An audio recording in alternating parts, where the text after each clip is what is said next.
The cards that you are seeing are red label bicycle cards that I received as a special gift. One of the earliest gilt-edged cards produced, Ramblers were originally created by the National Card Company. They feature an aluminum oxide finish, which also makes them waterproof. And as you can imagine, this made them popular in countries where the humidity levels are high.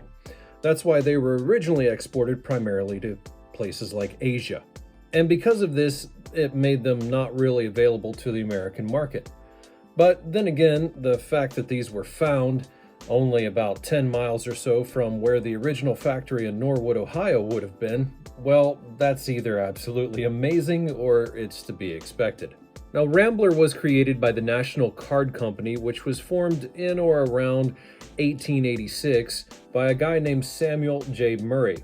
Murray was originally employed at a card factory in England before he moved to Cincinnati, Ohio, and that's when he joined Russell, Morgan and Company, the founder of the original United States playing cards.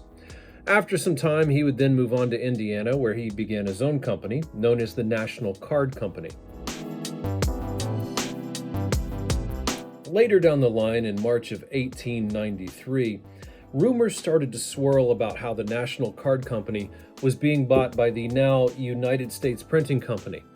Later on, the next month, in fact, in April, the sale would be final, and the National Card Company became part of the United States Playing Card Company, as it would later be named.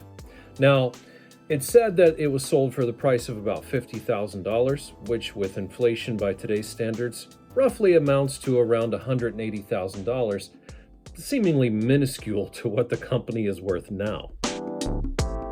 This is a set of Rambler cards that were made by the United States Playing Card Company, and as you can see, they come in a nice yellow tuck box. They are red labels, and they are quite impressive cards. Now, these Ramblers were produced at their former plant in Norwood, Ohio before the move to Kentucky, and we know this due to two things. One, the red label on the tuck box, as red labels and blue labels were discontinued once the factory moved to Kentucky. After Kentucky, everything is black labeled, or at least that's what I've read and been told. The other thing that can be at least partly deciphered about these cards are their age.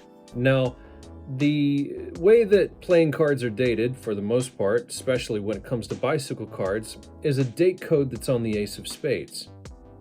These cards, for whatever reason, were opened by the previous owner, but never taken out of their wrapper, which is amazing to me. It's left them in quite pristine condition, and when I take them out of the box, you can see they're still in the wrapper, and the edges are just in exquisite shape. The cards are in exquisite shape, and even the box for its age is in great shape. The date code on these cards, on the Ace of Spades, is A2728. Now, I'm not going to go into the methods and nuances of dating playing cards and all of that, but what I can say with almost absolute certainty is that these cards were made in 1980. Not only because of what I've already said, but because on the box itself, there's the absence of a barcode. The United States Playing Card Company is said to have not begun using barcodes on the bottom of their tuck boxes until the early 1980s. So that would make this either 1980 or before. However, if you know any better than I do, please let me know in the comments section below, because I would really love to know more information. Also, I wouldn't think that these cards were from 1960 or earlier, given how good they look and the way the box looks. Otherwise, a lot of the images that you're seeing in this video were collected from the web. As you can see, these cards have never been taken out of their wrapper, and I'm not going to take them out of the wrapper because of that. They're in fantastic shape. Why would I do that? Now, as far as their value, it's really hard to say. I've seen them online anywhere between $5 to $50 in some places, so it really is up to who owns them. A lot of people may not be able to know how to date them on the Ace of Spades, and so the prices, well, they can vary for the worth, I would suppose. It also has to be said that these cards, they were stopped being produced at a certain time and were not reproduced again until around 2011 at the Kentucky factory, and after that only sporadically.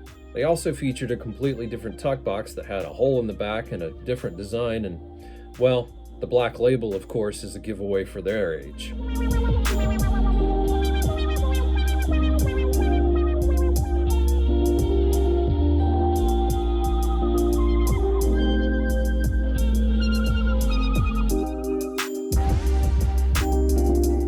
Now, these cards truly are a very special addition to my collection, not only because of how special they are on their own, but because of the person who gave them to me makes them all the more special. And I just absolutely love these beautiful cards. If you know any more about them, please let me know in the comments down below. You can also like, share, and subscribe if you please. And I look forward to making more videos for you in the future. Thanks for watching. I'll see you again.